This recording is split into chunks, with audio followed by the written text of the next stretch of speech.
Radio Kédou, le journal avec Sotelma Maliter.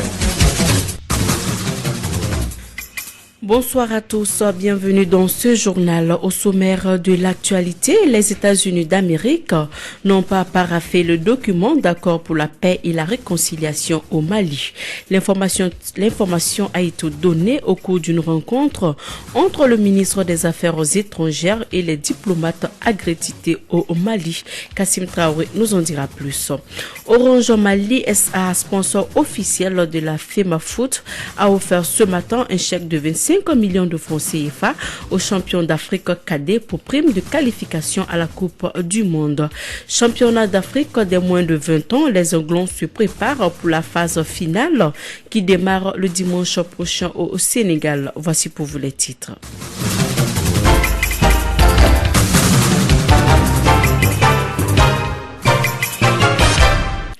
Les États-Unis n'ont pas fait de veto contre le projet d'accord de paix d'Alger, mais ils ne peuvent pas parapher un tel document sans passer par leur Sénat. L'information a été donnée par le chargé des affaires à l'ambassade des États-Unis au Mali. C'était au cours de la rencontre que le ministre des Affaires étrangères a eu avec les diplomates accrédités au Mali. Le point avec Kassim Traoré. Après la presse, le chef de la délégation malienne a expliqué le contenu du document paraphé aux diplomates accrédités au Mali. Les ambassadeurs de la Grande-Bretagne et de l'Afrique du Sud se réjouissent. Toutes les choses, ils sont faites dans un apaisement. Sans la guerre, c'est quelque chose qu'on va encourager comme l'Afrique du Sud. Comme Mandela dit, la guerre, il supporte toutes les souffrances des gens. C'est pas, on va pas construire un pays avec la guerre. Nous saluons vraiment le courage de ceux qui ont paraphé l'accord. Nous saluons l'équipe de médiation et nous encourageons toutes les parties à parapher et après à signer cet accord. Nous savons qu'il y a beaucoup de travail à faire. Nous avons hâte de travailler ensemble avec tous les partis de Mali pour construire l'avenir ensemble. Le document en question n'a pas été paraphé par les États-Unis d'Amérique. Des explications ont été données au cours de cette rencontre. André Young, chargé d'affaires à l'ambassade des États-Unis au Mali. Mais je dois vous dire que dans le système divisé des États-Unis, le gouvernement américain, c'est l'administration qui propose des choses et le Congrès qui dispose des choses. Alors l'administration ne peut pas s'engager dans quelconque manière financière sans l'accord préalable du Congrès américain. Les Américains vont loin car ils vont aider le Mali dans la campagne d'explication du dit document. Nous sommes en train de traduire le document qui a été paraphé en Alger dans les langues nationales. Et comme ça, je crois qu'en tamashek, en arabe, en bambara, en songhay, pour que tous les Maliens puissent voir ce qui est le contenu de ce document. Il faut ajouter que le gouvernement malien organisera très bientôt une vaste campagne d'explication du document paraphé à Alger. Le Conseil de sécurité de l'ONU a appelé hier les groupes armés qui n'ont pas paraphé le document à signer cet accord de paix conclu le dimanche dernier à Alger. Rappelons que cet accord est encore inachevé. Il a été paraphé par le gouvernement malien, mais pas par les rebelles qui ont réclamé un délai raisonnable pour consulter leur base. Le Rassemblement pour le Mali, RPM, se réjouit du paraphe du projet d'accord de paix inter-Mali. Selon le parti présidentiel, l'essentiel est sauvé. Il s'agit entre autres de l'unité nationale, de la laïcité du pays et de la forme républicaine. Le président par intérim du RPM, Boulkassoum Aïdara, nous en dit plus au micro de André Traoré. Nous, en tant que parti de la majorité, nous sommes très heureux du dénouement de ces négociations. Cet accord, vraiment, a eu pratiquement toutes ses attentes. D'abord, les points importants, les points essentiels ont été sauvés et sauvegardés, notamment l'intégrité du territoire malien, la souveraineté de l'État, la forme républicaine et le caractère laïque du Mali. Et ça, c'est très très important. Et une fois qu'on a acquis ça, les autres ne sont que des aménagements entre frères, entre sœurs. On peut trouver une solution à ça, parce que comme j'ai eu à vous le dire, le Mali est une civilisation séculaire où toutes les races ont cohabité harmonieusement et amicalement. Donc il n'y a pas de raison que nous ne puissions pas nous attendre. Alors il y a des Tamasheks qui sont mariés au Bambara, les Pelus sont mariés au Tamashek et au Soniké, vice versa. Vraiment, il n'y a pas de problème. C'est aussi un état arc-en-ciel, le Mali. Arc-en-ciel, ça veut dire qu'il y a toutes les couleurs qui vivent harmonieusement ensemble.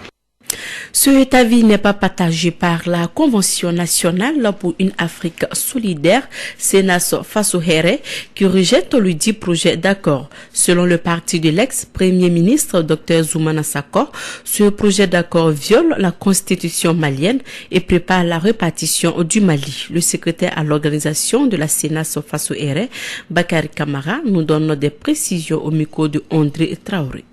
Au niveau de la Senas Fassohere, nous rejetons le projet d'accord parce que ça viole la Constitution. Quand on regarde la Constitution, tous les Maliens sont égaux. On remarque que par rapport à la fonction publique, il y a un quota qu'on avait dit 50%, mais qu'on a supprimé les 50%, mais qui reste toujours une part belle aux régions du Nord. Ça, c'est un premier point. Deuxième point, c'est le côté laïque qui est mis en cause parce qu'il y aura deux justices dans le même pays. Une justice au Nord faite par les cadis et une justice au Sud, comme on le sait actuellement. Ensuite, il n'y aura ni cantonnement ni désarmement, parce qu'on dit qu'il y aura une phase transitoire et durant cette phase, les groupes armés, l'armée malienne et le MINUSMA vont faire des patrouilles pour combattre les terroristes. Et nous sommes convaincus que c'est eux-mêmes qui sont les terroristes. On parle aussi de ressources minières et on veut que l'État s'occupe du développement des régions du Nord, or qu'on va élire un président des collectivités territoriales au suffrage universel. Et après cette élection, ce président aura pratiquement le même pouvoir qu'un président de la République parce que les décisions qui vont prendre seront exécutées immédiatement. Donc nous pensons que cet accord-là ne favorise pas les Maliens. Au contraire, ça va aller à la répartition du pays.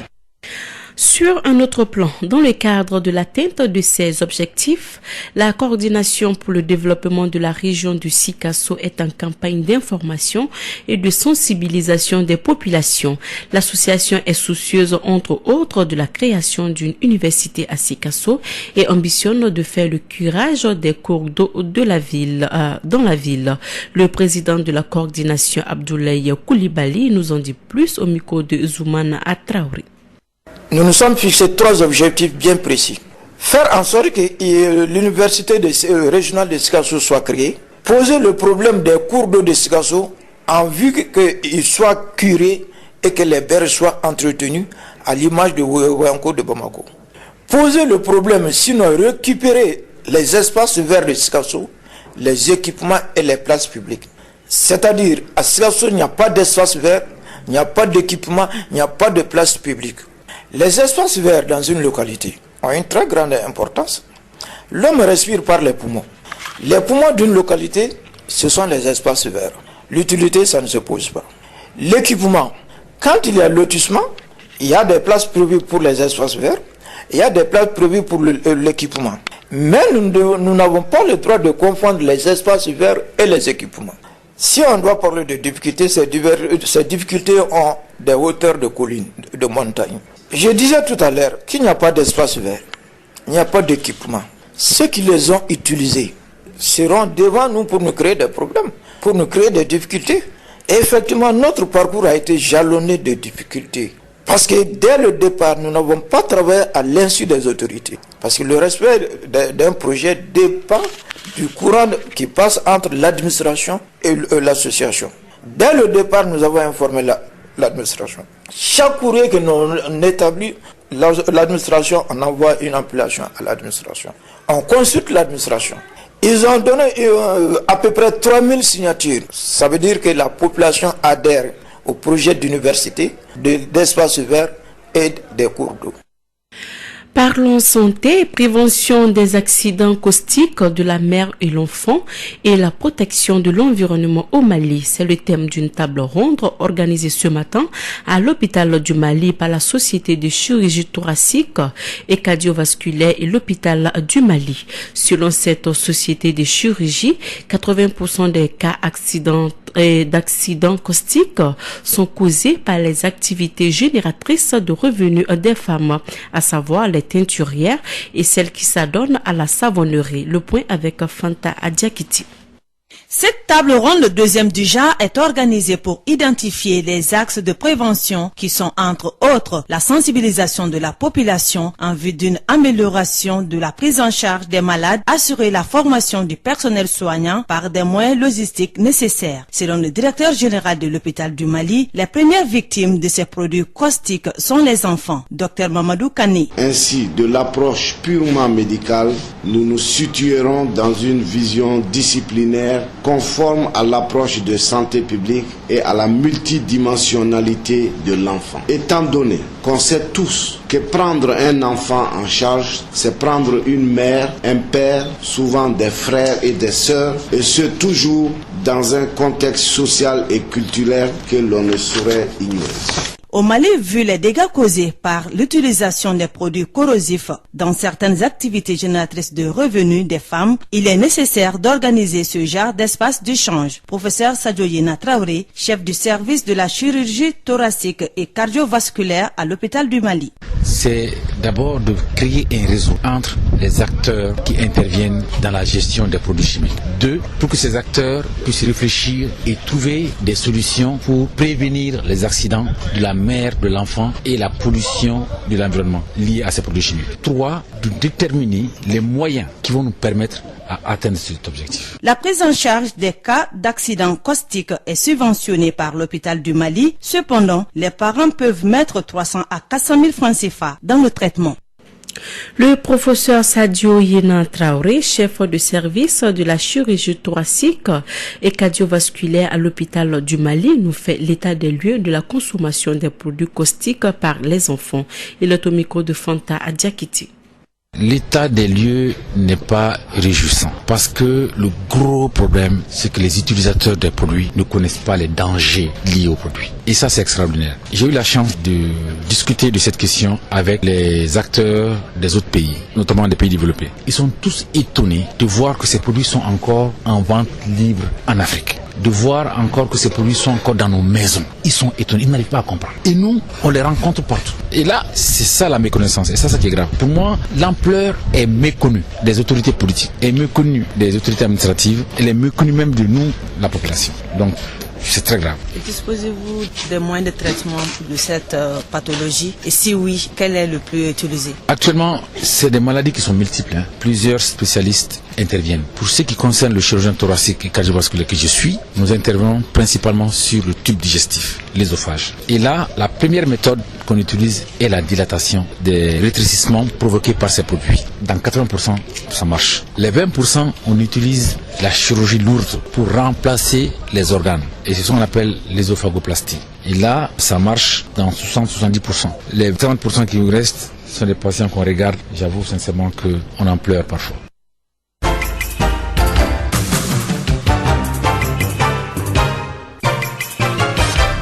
Actualité hors du Mali. Le gouvernement libyen a de nouveau demandé au Conseil de sécurité d'assouplir l'embargo sur les armes en Libye afin de lui permettre de mieux lutter contre les groupes djihadistes. Les membres du Conseil de sécurité comptent réfléchir à la demande avant de prendre une décision d'ici lundi prochain. Au Burkina Faso, le Conseil national a voté la loi anti-corruption avec 81 voix pour et une abstention pour 82 votants. La loi anticorruption a fait l'unanimité au sein de l'Assemblée. C'est un texte très fourni avec 117 articles qui le composent. Il définit tous les actes possibles de corruption et détermine des sanctions. Cette loi anticorruption doit désormais être validée par le Conseil constitutionnel, puis promulguée par Michel Kafondo, le président de la transition.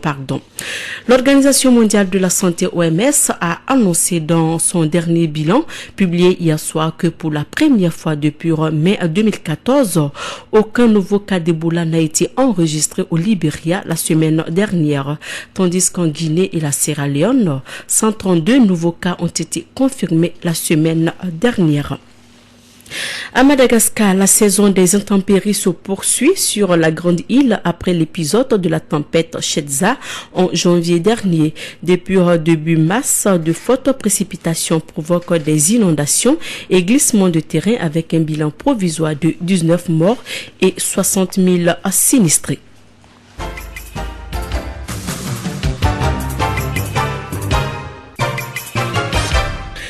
Retour à l'actualité nationale sport. Les Aiglons se préparent pour la phase finale du championnat d'Afrique des moins de 20 ans qui démarre dimanche prochain au Sénégal. Hier, pour le dernier match de préparation, les joueurs de Franieri Diarra ont battu le CSK 2-0 à Kabala.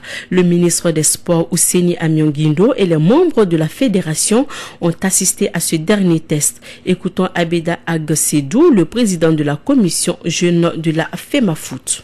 Bon, la préparation, vous savez, les juniors c'est un peu différent des cadets. Les juniors c'est des joueurs qui évoluent dans des clubs professionnels, hein, des premières divisions au Mali et des divisions partout ailleurs au monde.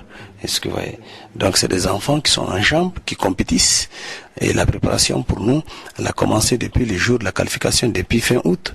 Nous avons fait beaucoup de matchs amicaux, quelques regroupements qui nous ont permis quand même, qui ont permis au coach vraiment de voir bien son effectif et ce qu'il est en train de faire maintenant. Qu'est-ce que vous avez donné comme message à cette formation après le sacre des moins de 17 ans? Bon, je leur ai dit de ne pas se mettre la pression. Il faut éviter la pression. C'est vrai que nous avons un public malien connaisseur, très exigeant. Connaisseur du football, mais très exigeant. Personne ne se verra encore tomber en dessous de ce que les cadets ont fait. Mais vous savez, et comme l'a dit le ministre tantôt, l'équipe sur laquelle tout le monde compte, c'est les juniors. Personne ne s'y attendait, on s'attendait les moins, en tout cas, aux cadets. Mais sont eux qui ont amené les trophées. Ouais, le football, ça se joue sur un détail. Ouais. Et au niveau des cadets, les juniors, le niveau est un peu élevé. Hein? C'est un niveau un peu élevé parce qu'il y a des joueurs professionnels. Voilà pour ce championnat d'Afrique des moins de 20 ans. Le Mali jouera dans le groupe B en compagnie du Ghana, de l'Afrique du Sud et de la Zambie. Par ailleurs, les travailleurs de la société de téléphonie mobile Orange Mali SA, sponsor officiel de la FEMAFOOT, ont offert ce matin un chèque de 25 millions de francs CFA aux champions d'Afrique cadet pour prime de qualification à la Coupe du Monde. C'était au siège d'Orange Mali à la CIA 2000. Il est 16h passé de 16 minutes dans le studio Djeliba Bassissouko. C'est la fin de cette édition. Merci à vous de l'avoir suivi.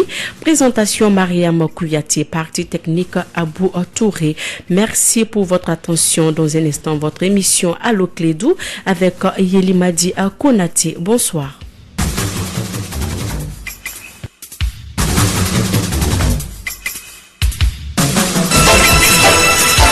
Radio Clédou, le journal.